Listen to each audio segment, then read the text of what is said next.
కాదు. గట్కేసర్ మున్సిపాలిటీ పరిధిని కూడా జీహెచ్ఎంసీ పరిధిలో కలుపుతూ ప్రభుత్వం ఇప్పటికే నిర్ణయం తీసుకోవడం జరిగింది. దీనికి సంబంధించి ఇక్కడ స్థానిక బీజేపీ నాయకులు ఏమంటున్నారో తెలుసుకునే ప్రయత్నం చేద్దాం. సార్ చెప్పండి, ఈ ప్రభుత్వం తీసుకున్నటువంటి నిర్ణయం, సో దీన్ని బీజేపీ పార్టీగా ఎట్లా చూస్తారు? మీరు దీన్ని సమర్థిస్తారా? ఎట్లా చూస్తారు? ముఖ్యంగా అంటే ప్రజలపై స్పందన కోసం ఈ రాజ్ న్యూస్ వాళ్ళు ఏదైతే ప్రోగ్రామ్ చేస్తున్నారో ప్రత్యేకంగా మీకు అభినందన తెలియజేస్తూ ఉన్నాను.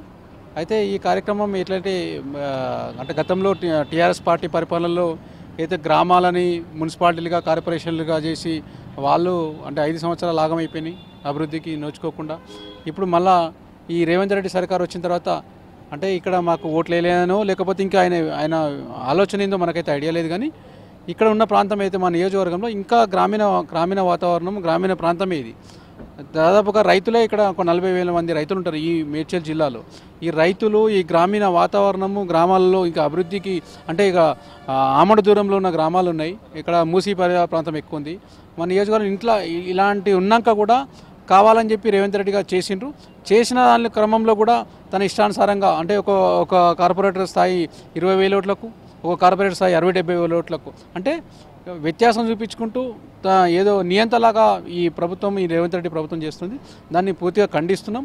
అట్లనే ఆయనకు నిజంగానే ప్రజల మీద సోయి ఉంది, ప్రజల మీద ప్రేమ ఉండి అభివృద్ధి చేయాలనుకుంటే మేము కూడా స్వాగతిస్తాం.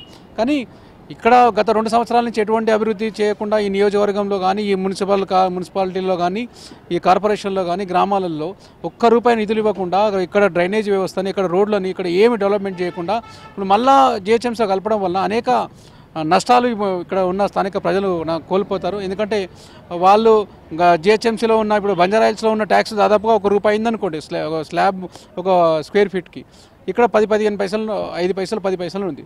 అంటే ఒకటేసారి ఒక 10 రెట్లు ఇంటి ట్యాక్స్ పెరగడం, లేకపోతే ఇంకా వాళ్ళు నిత్య జీవితంలో జరిగే అంటే పన్నుల విషయంలో కానీ ఇంకా ప్రతి ఒక్కటి ఈరోజు వాళ్ళకు పెరిగి పేద ప్రజలకు ఇబ్బంది కలుగుతుందని చెప్పి మేము ప్రభుత్వానికి నిజంగా కూడా చిత్తశుద్ధి ఉంటే దీన్ని మార్పు చేసుకోవాలి. అదేగా నువ్వు జీహెచ్ఎంసీలో గతంలో టీఆర్ఎస్ పార్టీ పరిపాలనలో ఆయన ఫ్రీ వాటర్ ఇచ్చినా అని చెప్పి చెప్పుకున్న కేసీఆర్, ఇప్పుడు రేవంత్ రెడ్డి గారు కూడా నీకు నిజంగా జీహెచ్ఎంసీలో కలుపుకున్న ఫస్ట్ మొదటగా చేయాల్సింది ఏంది, నువ్వు ఇక్కడ ఉన్న ఈ ప్రాంత ప్రజలకు అందరికీ ఉచితంగా వాటర్ ఇవ్వాలి. వాటర్తో పాటు నీకు విద్యా విషయంలో కానీ వైద్యం విషయంలో కానీ అన్ని వసతులు కల్పించాలని అయితే మేము డిమాండ్ చేస్తున్నాం. అయితే ఇప్పుడు చేసిన ఏదైతే డీలిమిటేషన్ ఏదైతే ఉందో కార్పొరేట్ అంటే ఒక వార్డు డీలిమిటేషన్, అది పూర్తిగా అవగాహన రాహిత్యంతో అంటే మేము చేస్తే ఇది ప్రజలు ఒప్పుకుంటారు లేకపోతే వాళ్ళకు రుద్దాలనే ఆలోచనతోనే ఉన్నది, కానీ ప్రజలు మంచి జరగాలి, మంచి చేయాలనే ఆలోచన మాత్రం ఈ ప్రభుత్వాన్ని లేదు.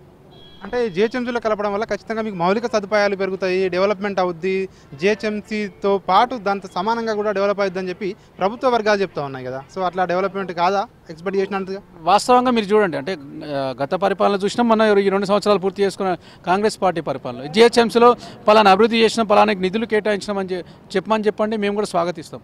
కానీ ఇక్కడ మొత్తం పూర్తి స్థాయి గ్రామీణ వాతావరణం. ఇప్పుడు ఆదిలాబాద్ గ్రామం తీసుకోండి, ఔషాపూర్, అంకుషాపురి గ్రామాలలో దాదాపుగా 1000 ఎకరాల వరి పండిస్తూ ఉంటారు.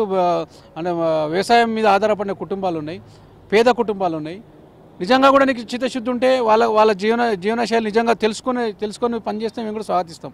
ఇక్కడ కనీసం ఇల్లు లేని వాళ్ళు ఎంతోమంది ఉన్నారు, రోడ్డు మీద కిరాయికున్న వాళ్ళు ఉన్నారు. ఇట్లా వాళ్ళందరినీ ఇచ్చిపెట్టి ఈరోజు మేము జీహెచ్ఎంసీ చేస్తాం, మేము ఇది మీ ప్రజలు ఏమన్నా కానీ అని చెప్పి ప్రభుత్వం నిర్ణయం ఉంది. దీన్ని మేము బీజేపీ పార్టీ ఖండిస్తూ ఉన్నాం. పూర్తిగా ఇప్పటికైనా అధికారులు కనీసం అంటే రాజకీయ నాయకులు, ప్రజాప్రతినిధులు చెప్పిందే కాకుండా స్థానిక ప్రజలతోని ఈరోజు అడిగి తెలుసుకొని వాళ్ళకు ఉన్న బాధలేంది, వాళ్ళు ఏం చేస్తే బాగుంటుందని తెలుసుకొని చేస్తే బాగుంటుంది.